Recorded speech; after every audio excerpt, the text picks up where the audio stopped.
Selamat pagi semua. Perkenalkan, nama saya Fatima Azahra dengan NIM C1C025069. Pada kali ini saya akan membahas hukum pajak dan dasar-dasar pemungutan pajak. Pengertian hukum pajak. Hukum pajak adalah keseluruhan aturan yang memberi kewenangan kepada pemerintah untuk memungut pajak. Pajak yang dipungut digunakan untuk kepentingan umum melalui kas negara. Hukum pajak juga termasuk bagian dari hukum publik, karena hukum pajak mengatur hubungan antara negara dan masyarakat, maka hukum pajak termasuk dalam hukum publik. Hukum pajak mengatur hubungan hukum antara negara atau badan yang wajib membayar pajak. Artinya, hubungan yang diatur bukan antar individu, melainkan antara pemerintah sebagai pemungut pajak dan masyarakat atau badan usaha sebagai wajib pajak. Jadi, inti dari hukum pajak adalah mengatur kewenangan negara dalam pemungutan pajak serta kewajiban masyarakat dalam membayar pajak. Pengertian hukum pajak menurut para ahli. Menurut Rohmat Sumitro, hukum pajak adalah peraturan yang mengatur hubungan pemerintah sebagai pemungut pajak dan rakyat sebagai pembayar pajak. Menurut Erli Suwandi, hukum pajak adalah kumpulan aturan yang mengatur pemerintah dan rakyat dalam perpajakan. Menurut Suparman Suhamid Gajah, hukum pajak adalah hukum yang mengatur perpajakan untuk kesejahteraan umum. Menurut Hartono Hadi Suprapto, hukum pajak mengatur siapa yang dikenai pajak, atas apa dan berapa besarannya. Alasan pemerintah memungut pajak. Yang pertama, sumber utama pendapatan negara. Yang kedua, membiayai operasional pemerintah. Yang ketiga, menyediakan layanan publik seperti pendidikan, kesehatan, transportasi. Yang keempat, membangun infrastruktur, jalan, jembatan, bandara. Yang kelima, menjaga keamanan dan ketertiban. Dan yang terakhir, melindungi industri dalam negeri. Yang pertama, menghasilkan pendapatan. Pajak merupakan sumber utama pendapatan negara yang digunakan untuk membiayai operasional pemerintah seperti pembayaran gaji pegawai negeri, pendanaan lembaga publik, serta pemeliharaan infrastruktur dan penyediaan layanan dasar. Yang kedua, pendanaan layanan publik. Melalui pajak, pemerintah dapat menyediakan berbagai layanan publik penting, seperti pendidikan, kesehatan, transportasi, pertahanan, dan program kesejahteraan sosial, sehingga layanan tersebut dapat diakses oleh seluruh masyarakat. Yang ketiga, pembiayaan pengembangan infrastruktur. Pajak digunakan untuk membiayai pembangunan infrastruktur yang membutuhkan dana besar, seperti jalan raya, jembatan, bandara, pelabuhan, dan pembangkit listrik. Yang keempat, menjaga hukum dan ketertiban. Pajak membiayai sektor keamanan dan penegakan hukum, termasuk militer, kepolisian, dan peradilan, guna menjaga stabilitas keamanan serta ketertiban dalam kehidupan bermasyarakat dan bernegara. Yang kelima, melindungi industri lokal.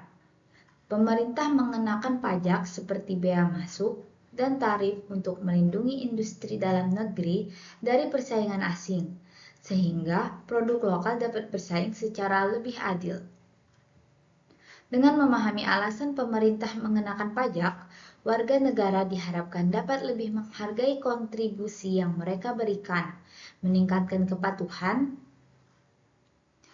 serta berpartisipasi secara lebih bermakna dalam diskusi dan pengambilan kebijakan fiskal. Asas-asas pemungutan pajak.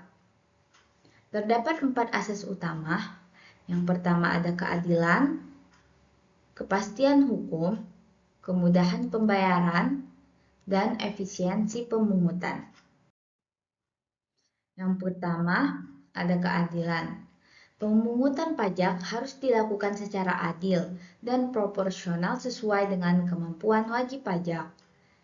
Yang kedua, kepastian. Pemungutan pajak harus memiliki kepastian hukum yang jelas, meliputi subjek pajak, objek pajak, tarif, serta ketentuan perpajakan lainnya. Yang ketiga, kemudahan pembayaran.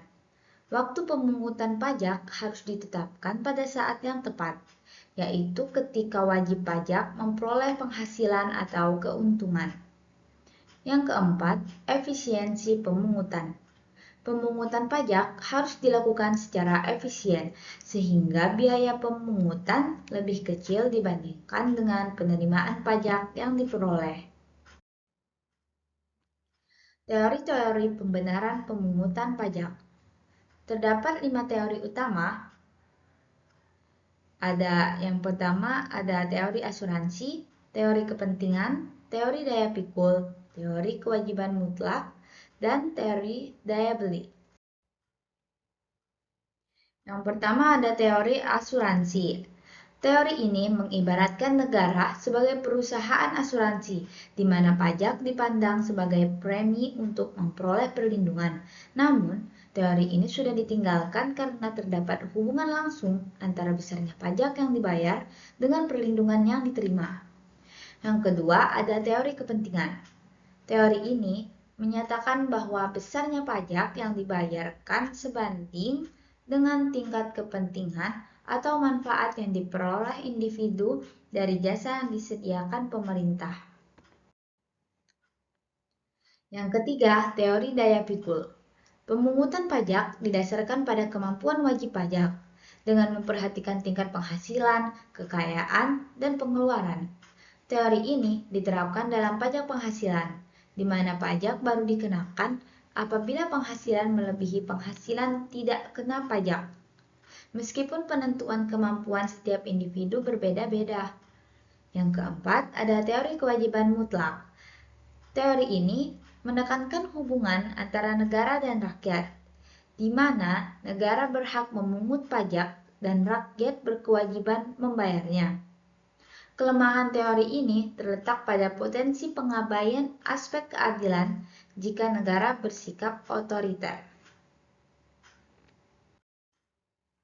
Yang kelima, teori daya beli. Teori ini merupakan pendekatan modern yang menitik beratkan pada kepentingan masyarakat sebagai dasar keadilan pemungutan pajak, bukan kepentingan individu maupun negara semata. Kesimpulannya, hukum pajak merupakan bagian dari hukum publik yang mengatur hubungan negara dan wajib pajak. Pajak adalah sumber utama pembiayaan negara dan pembangunan nasional.